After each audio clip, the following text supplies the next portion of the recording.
The first time anyone wrote anything about Muhammad's life was 150 years after his death. And then the person who wrote it, actually that book was lost.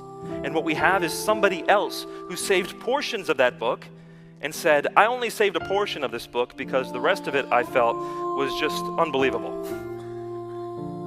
So the first piece of evidence we have on Muhammad's life comes much, much later than the first evidence we have on Jesus' life. And it was claimed by the person who saved it to have been unreliable.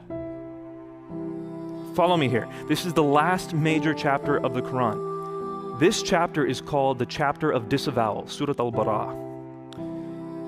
And what is it disavowing? It starts off by disavowing all treaties with polytheists, with Jews, with Christians. Ultimately, we see it's disavowing all treaties.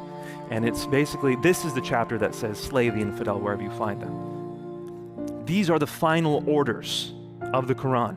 Slay the infidel wherever you find them, lest each of them take them captive. The Jews and Christians, fight them until they pay you the jizya. Why?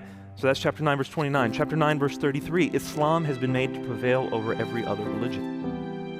Now, historically, you can look into the pages of early Islam and see what Muhammad taught was an originally peaceful message. Chapter 2 of the Quran came early. Surah Al-Kafirun came early, and then it culminated. The last chapter of the Quran, the last major chapter of the Quran, which was revealed, is Surah 9, this violent chapter. And so Islam, according to Islamic tradition, culminated into this message of ultimately violence. Go out and subjugate people.